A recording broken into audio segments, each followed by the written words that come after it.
Olá, ouvintes! Bem-vindos ao primeiro episódio do Saúde em Pauta, espaço onde trataremos de ciência, cuidado e saúde. Hoje o assunto é um verdadeiro encontro entre natureza e ciência. Nós vamos falar sobre como as plantas bioativas podem contribuir com a nossa saúde mental. Sabe aquele chazinho de camomila, de melissa, utilizado para acalmar? Ou a cúrcuma que dizem ajudar no humor? Será que de fato eles funcionam? Quais são os riscos envolvidos no uso dessas substâncias?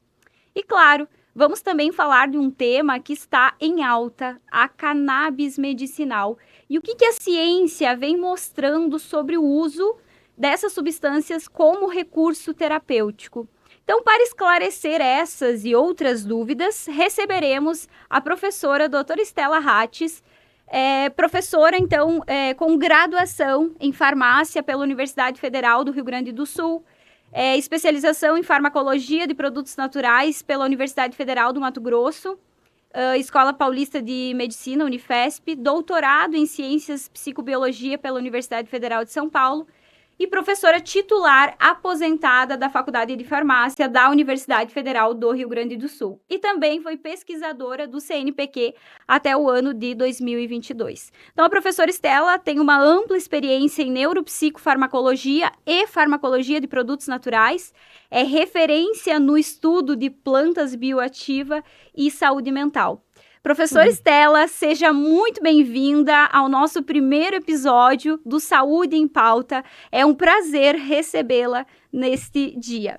Obrigada, Camila. É um prazer estar aqui também. Muito obrigada pelo convite. É um prazer estar mais uma vez na URI, que é uma instituição que a gente respeita muito e que recebemos muitos alunos da URI, egressos da URI que foram nossos pós-graduandos na Universidade Federal do Rio Grande do Sul. E podemos começar a nossa conversa. Espero contribuir. Isso aí. Então, para a gente começar, eu quero que os nossos ouvintes entendam a base dessa conversa. Então, eu vou começar lhe perguntando o que exatamente são plantas bioativas e qual é a diferença entre plantas medicinais e fitoterápicos. Certo. Bom, plantas bioativas, olha, eu arriscaria dizer que todas as plantas são bioativas. Mas a gente pode dizer que são aquelas plantas que produzem compostos químicos que, de alguma maneira, vão afetar outro organismo vivo, né? E nós estamos incluídos nesses organismos vivos, porque as plantas, ao longo da evolução, claro, elas têm a constituição delas, né? E elas têm substâncias químicas que fazem parte dessa constituição, mas elas produzem também o que a gente chama de metabólitos secundários, que são substâncias que elas usam para interagir com outros seres vivos. Então, assim, essas substâncias têm muita chance de interagir com o nosso organismo, para o bem e para o mal. Exatamente. Né? Então, é isso. Conseguiria definir isso? Desculpa, a diferença entre planta medicinal e fitoterápico, né? Bom, planta medicinal, a OMS define, né, a Organização Mundial da Saúde, eu vou dizer talvez em outras palavras, né, um pouco do meu entendimento, é qualquer planta utilizada com um propósito terapêutico, né? Então, uma planta medicinal pode ser um chá que alguém coleta no seu quintal com o propósito de aliviar uma cólica, tá? E pode ser uma planta que a indústria farmacêutica vai utilizar para produzir um fitoterápico, que a gente já vai ver qual é a diferença de fitoterápico e planta medicinal, ou mesmo para extrair substâncias ativas dessa planta e fazer medicamentos que contêm apenas uma substância ativa derivada de planta. Tá? Bom, qual é a diferença entre planta medicinal e fitoterápico? O fitoterápico ele é um medicamento. Ele já tem um processamento da indústria farmacêutica, existe um profissional responsável pela produção daquele produto, ele é registrado na Anvisa e existem níveis de eficácia e de segurança que precisam ser comprovados, né? Aquela planta que a nossa avó, a nossa mãe, a gente mesmo consome lá no quintal, ou que povos originários, né, ao longo de toda a sua tradição, de toda a sua vida, consomem, são plantas medicinais, mas não necessariamente há comprovação científica do efeito. Fitoterápicos, a gente precisa da comprovação científica em diferentes níveis, né? É diferente, eventualmente, de um medicamento que tem a substância isolada, que tem um produto sintético, mas sempre há um nível que a gente precisa comprovar de eficácia e segurança. E controle de qualidade também, né, professora? Exato, e controle de qualidade, porque na medida que nós temos um corpo técnico responsável por isso, existem também exigências legais que a gente precisa cumprir. Então, a gente garante a qualidade farmacêutica daquele produto para uso humano. Essa é a diferença. Muito bem. Bem lembrado da Muito qualidade. bem esclarecedor, né? Bom, então, ao longo da história, né, se a professora pudesse nos trazer, assim, como que foi a evolução, né, do ser humano em relação ao uso de plantas para cuidar dos transtornos mentais, né, para cuidar da mente. Nossa. Ao longo da história, um breve resumo, acredito eu, né? Desde sempre, eu arriscaria, porque, assim, quais foram as primeiras coisas, né, que o ser humano precisou manejar? A dor, né, e o contato com o divino, com o sagrado, né? Então, existem muitas plantas com possibilidade analgésica. A gente tem o exemplo aí, a morfina, que é extraída de uma planta e que, por acaso, também tem um potencial alucinógeno, né? Então, assim, as plantas, a civilização, em diferentes lugares, no mundo todo, usou esses recursos, né, num primeiro momento para aliviar a dor e para entrar em contato com o divino, com o sagrado, que é uma coisa que se utiliza até hoje, né? E a partir disso foram se compreendendo, né? Foi se compreendendo a ação de muitas dessas plantas, e muitos produtos foram derivados sobre o sistema nervoso central e as suas potencialidades para a produção de medicamentos, tratamento de transtornos mentais.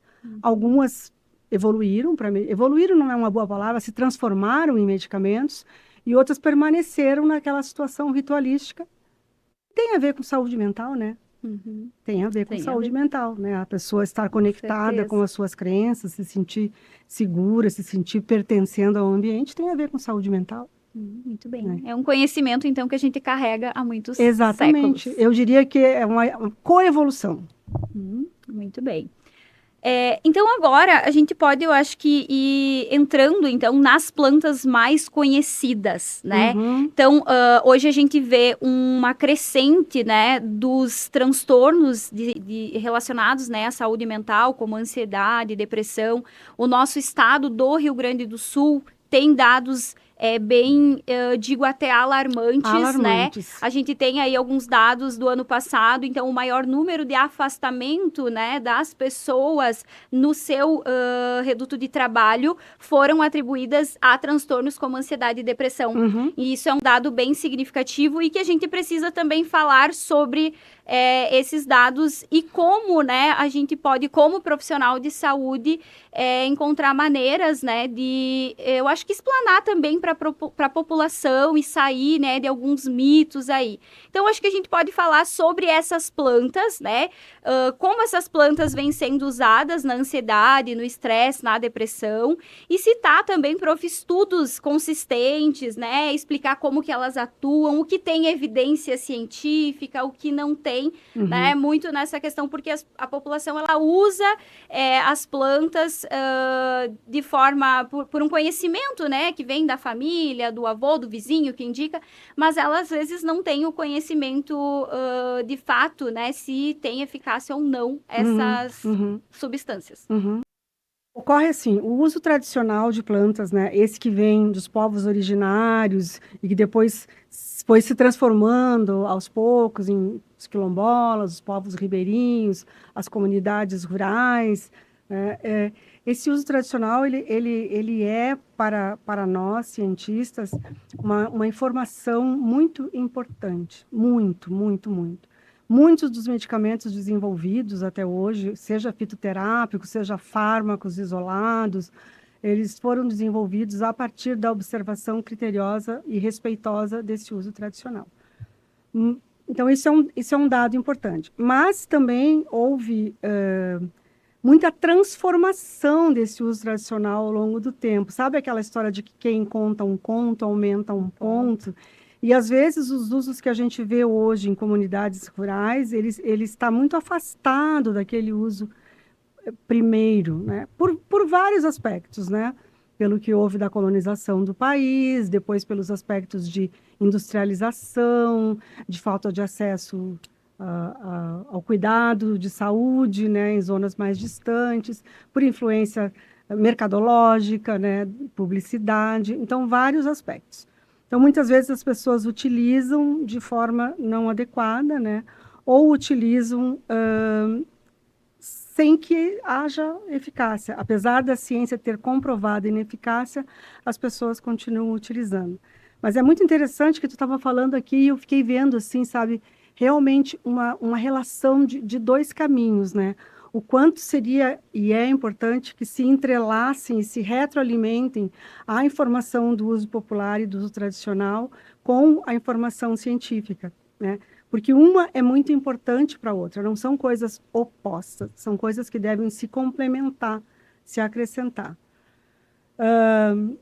Eu me perdi um pouco assim no que exatamente tu me perguntou. Algumas plantas. A gente pode falar sobre algumas plantas, então, né? assim, vamos imaginar assim, a gente conversou hoje no nosso evento de manhã, né? Eu tenho um trabalho que a gente realizou em 2019 no sul do Brasil, no Rio Grande do Sul especificamente, de levantamentos de trabalhos, né, etnofarmacológicos, trabalhos bem feitos de levantamento do uso popular de plantas para os nervos, entre aspas, né, no Rio Grande do Sul. E a gente conseguiu, se não me engano, se não me falha a memória, compilar 94 espécies, demonstrando um uso imenso, né? Mas dessas 94, a gente destacou 4 ou 5 que apareciam no maior número de estudos, para a gente, então, fazer um contraponto, né, entre o uso popular e os dados científicos, a evidência científica de eficácia. Qual é o nosso padrão ouro de evidência científica de eficácia hoje em dia, né? Falando em medicina científica, eu sou uma acadêmica, uma pesquisadora, uma farmacêutica, né? Então, o nosso padrão ouro é quando a gente tem um número robusto, alguns trabalhos que a gente chama de ensaios clínicos, realizados, então, em seres humanos, e que a gente compara, né, o efeito daquilo que a gente está testando, de preferência com um medicamento que já existe, porque a gente quer algo, se não algo melhor do que já existe. Se não igual, melhor. Né? Que seja tão eficaz quanto, ou se não for tão eficaz, mas que tenha menos efeitos adversos, ou que seja mais barato, mas tem que ter alguma vantagem para a melhoria da qualidade de vida da população, né? Então, esses trabalhos precisam ser robustos, com um padrão ético adequado, um padrão técnico adequado, um número adequado de pacientes realizados por profissionais capacitados e tal. Ok. Então, desses trabalhos, a gente pegou essas plantas, selecionou aquelas mais usadas, que eram, me ajuda, que a gente viu isso de manhã. Era melissa, né, que é a erva cidreira, o cimbopogon, que é o capim-cidró, a camomila, passiflora. Acho que eram essas, né? Que já era mais ou menos esperado, é meio senso comum, que a gente usa muito isso, existe tanto como planta medicinal quanto fitoterápica. Quando a gente foi fazer uma revisão de literatura, as únicas duas, isso em 2019, pode ser que de lá para cá tenha alterado, tá? As únicas duas que tinham estudos clínicos eram a melissa, né, e a camomila. E aí a gente foi procurar, então, sobre segurança, sobre toxicidade. A melissa passou bonitinha, e a camomila a gente viu um trabalho que alertava para a possibilidade de ser mutagênica. Bom, então é um alerta. Não quer dizer que a camomila está proscrita, que não dá para usar, mas é um alerta. Não, né? Se eu tiver que escolher entre uma e outra, as duas são utilizadas para o tratamento da ansiedade, as duas são utilizadas para insônia. Então, hoje em dia, se eu tiver que escolher entre uma e outra, eu vou escolher a melissa, porque eu sei que tem um maior corpo de dados, maiores evidências. Isso pode se alterar? Claro que pode. A ciência é dinâmica, pode haver a continuidade dos estudos. Então, isso em termos de uso tradicional, né? E um dado muito interessante que a gente viu é que a maioria das plantas utilizadas são exóticas, não são nativas daqui. Mesmo essas que eu citei, elas não são nativas. E reflete o processo de colonização no Rio Grande do Sul, italianos, alemães, portugueses e tal. Tá? Então, isso. Mas, claro, dessas 94, várias têm dados científicos, mas assim, com experimentos in vitro, com Mais animais, né? robustez, né? Mas assim, para a gente dizer tem eficácia, a gente tem que ter estudo em seres humanos. O que mais? Outra planta que nós podemos destacar de saúde mental. Seguimos ou tu quer me fazer alguma outra pergunta? Não, na verdade, né, na sequência, eu ia entrar justamente nessa questão de segurança, né? Uhum. Então, quais são os principais cuidados, né? E também eu acho que a gente tem que levantar a questão das possíveis interações medicamentosas. Muito. Né? Eu acho que isso seria uma pauta interessante também para a gente trazer. Então, a gente tem uma outra planta que tem um volume enorme de trabalhos científicos, esses em humanos, né? Que é a Hipericum perforatum, que não é uma planta nativa, é uma planta europeia, que é cultivada na Europa e nos Estados Unidos. Então, a indústria farmacêutica brasileira importa matéria-prima e produz os medicamentos, daí são fitoterápicos mesmo. E muitos dados científicos mostrando que ela é eficaz no tratamento da depressão leve a moderada, tão eficaz quanto esses medicamentos tipo fluoxetina, sertralina, e com perfil de efeitos adversos bem aceitável, né? Então, que legal, né? Mas aí tem duas situações que a gente precisa prestar atenção. Isso é com todas as plantas, mas eu vou citar o hipérico porque é um caso muito clássico e muito importante. Ele tem interação com vários medicamentos, porque ele altera o funcionamento de algumas enzimas do fígado, né, e de algumas proteínas de transporte, essas que ficam na membrana do intestino, por exemplo, e transportam, fazem com que as substâncias sejam absorvidas e caiam na corrente sanguínea. Então, ele interfere com o funcionamento dessas enzimas. Então, fármacos que também são substrato para essas enzimas, que a gente chama, né, que vão lá interagir com essas enzimas, poderão ter a sua ação alterada pelo hipérico. E isso é bem importante. Por exemplo, antirretrovirais, que são medicamentos utilizados para tratamento da AIDS, HIV, anticoncepcionais orais, alguns medicamentos... Teofilina, um broncodilatador. Varfarina, um anticoagulante, uma coisa muito importante. Então, o uso do hipéricum, ele é uso sob prescrição médica e é preciso ficar muito atento para a interação medicamentosa. Então, mas isso é bom, porque pelo menos a gente sabe que essa planta tem essas interações. Porque todos os medicamentos, todos, naturais, sintéticos, todos têm interação medicamentosa. A gente tem que conhecer quais são para a gente poder manejar isso, né? Isso aí. Mas o problema, Camila, é assim, ó, aqui dentro do escopo do uso popular, né? As pessoas que usam como autocuidado, usam na sua casa, usam chás, né? Muitas plantas não são estudadas, né? Mas ok, a pessoa se sente bem, acha que está ok, existem alguns estudos de eficácia, mas aí a gente não sabe, muitas vezes, a constituição química dessa planta e não tem como prever que tipo de interação medicamentosa vai acontecer. Porque o importante da interação medicamentosa é que ela seja previsível, daí de preferência prevenível, e se não for possível, que seja manejável, né? Mas se a gente não sabe, como que fica? Então, uma dica que fica aqui muito importante para os nossos ouvintes. Se você usa o seu chá como autocuidado ou um medicamento fitoterápico de venda sem prescrição médica, né, que algum outro profissional da saúde te indicou, enfim, num processo de automedicação ou de autocuidado, né, existe a automedicação orientada pelo farmacêutico, e isso é possível, mas é muito, muito importante que você relate o uso desses produtos nas suas consultas médicas ou mesmo para o farmacêutico na farmácia. Porque dentro do possível, aquilo vai ficar documentado. Pode ser que o médico e o farmacêutico digam, eu não sei se causa interação medicamentosa. Tá, não sei, ok, segue, toma. Mas aí, se você apresenta uma reação adversa qualquer, que não era previsível, tu diz lá para o médico, olha só, aconteceu isso. E ele diz, não, isso não costuma acontecer com esse medicamento. Esse medicamento não dá dor de cabeça. Mas aí ele sabe que você está usando esse medicamento mais a planta tal, que sozinhos são ótimos, mas quando estão juntos não são bons. Então, é importante documentar isso. Né? Esse registro. Isso. Muito bem. E eu gostaria de tocar agora num tema que tem despertado muita curiosidade, né, da população em geral, que é a cannabis medicinal. Cannabis medicinal. Isso aí. Então, acho que para a gente iniciar, professora Estela, a gente pode a prof pode trazer uma definição e diferenciação de maconha com uso recreativo da maconha medicinal, né? Porque a gente tá falando da mesma planta, né? Uhum, Mas a gente sabe que os usos e as composições uhum, são diferentes. aham.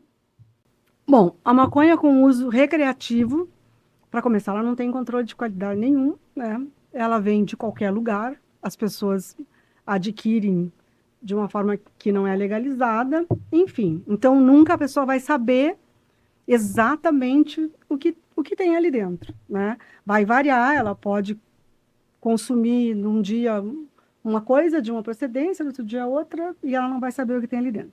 A maconha, para uso medicinal, existe uma legislação, né, para produtos de cannabis no Brasil, que está em revisão, mas a gente tem uma legislação já em vigência, que está em revisão, que vai ser atualizada, a gente não sabe bem como vai ficar, mas que a tendência é que fique melhor ainda do que a que já tem. Então, essa legislação pressupõe que o cultivo foi aprovado pelo STF, né? Uhum. Mas esse cultivo são para quimiotipos de maconha, né? Ou cannabis, eu prefiro usar cannabis, né?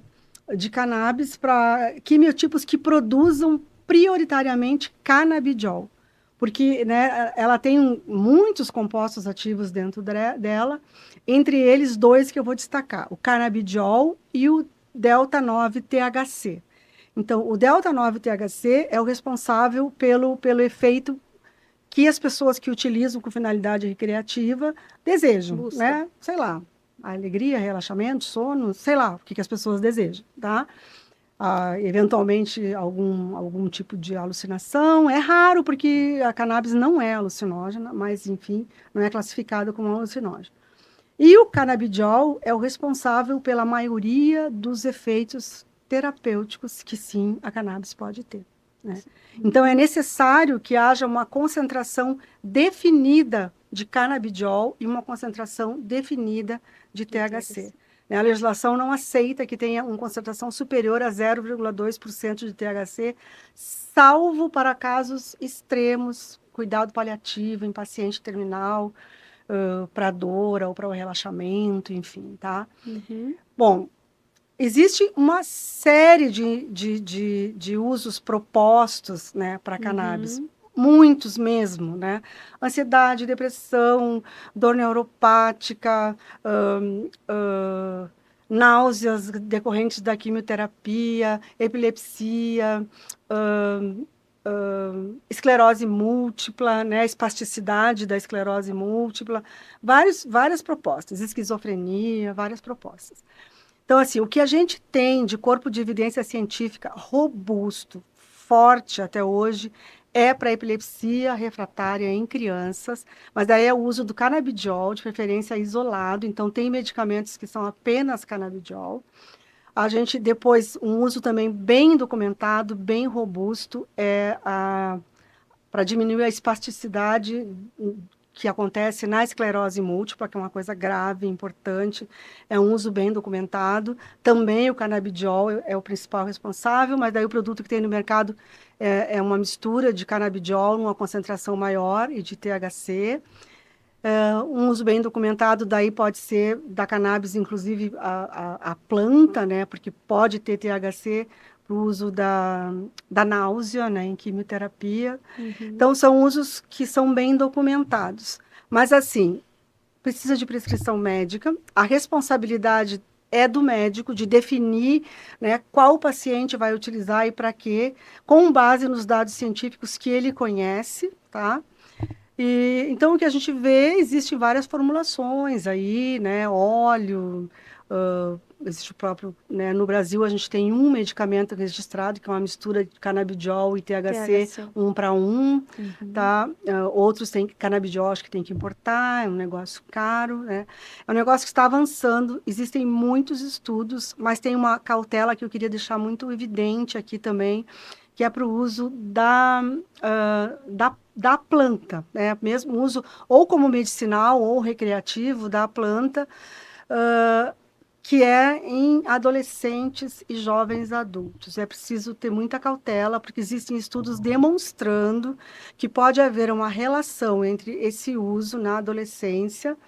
Claro que vai depender muito da frequência, da quantidade, do tipo, enfim, né? Mas é necessário cautela, atenção das equipes de saúde, dos familiares, enfim, porque existem trabalhos demonstrando que pode haver uma relação entre esse uso e o desenvolvimento de episódios surtos psicóticos e uma outra coisa que a gente chama de síndrome amotivacional, que é dificuldade de aprendizado, dificuldade de motivação, Déficit distúrbio de cognitivo. sono, déficit cognitivo.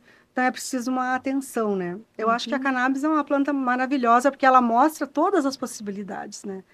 E também uhum, aquilo que a gente estava conversando dos quimiotipos, né? Dependendo de onde ela foi plantada, de como ela foi cultivada, de como ela foi cuidada, da incidência de luz, etc., ela vai produzir mais THC ou mais canabidiol. Então, o controle do cultivo, né? Do cultivo e o controle de qualidade do produto é fundamental. Então, eu uhum, acho assim que a gente tem que continuar investindo em estudos, continuar investindo em cultivo, continuar aprimorando a nossa legislação, né, uhum. e a formação dos nossos prescritores, que atualmente são permitidos ao cirurgião dentista Os e o médicos. médico, são só eles que Uhum. podem prescrever. E em situações muito específicas, quando o paciente não responde a outros medicamentos que existem no mercado. Muito bem. Então, ressaltando, né, e finalizando, né, essa questão, não é um tratamento milagroso e não é para Não, qualquer não, problema emocional ou de não, saúde nem para mental, qualquer né? saúde, As não. evidências científicas mostram, né, um caminho para patologias bem específicas, Uhum. né? Muito bem. Então, a questão da legislação, né, a Prof. já comentaste, então a gente vai seguir se encaminhando também para uma parte final, né, sobre Ui, uma prova, mitos e uma verdades. prova. Mitos e verdades, né? Então, Tá, rapidinho, né? A prof me diz aí se é mito ou se é verdade. Camomila resolve uma insônia grave? mito, Mito. mito. Uma insônia leve pode ser que ajude. Mito. Muito bem. Toda planta natural é segura? Muito mito, muito mito, muito mito. A erva de São João é um antidepressivo natural sem efeitos colaterais? Mito. Os Mito. efeitos colaterais são leves, mas eles existem. Posso um parêntese importante Claro. nessa erva de São João? Existe aqui no Rio Grande do Sul uma planta chamada erva de São João, que não é o Uhum. hipérico perforato.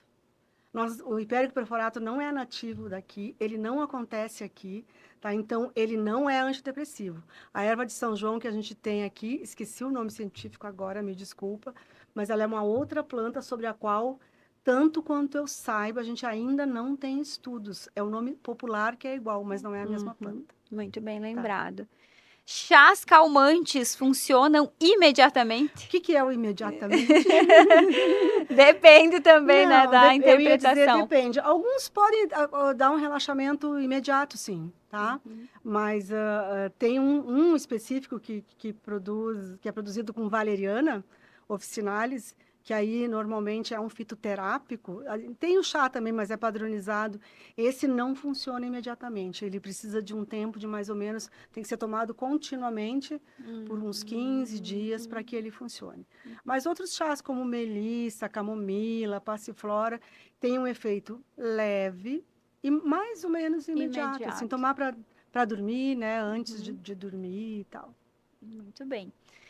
Então, professora Estela, antes de nós encerrarmos, que mensagem você deixaria para quem está nos acompanhando, né, nos ouvindo, sobre o uso de plantas bioativas no contexto de saúde mental? Eu acho que a mensagem principal é procure se informar.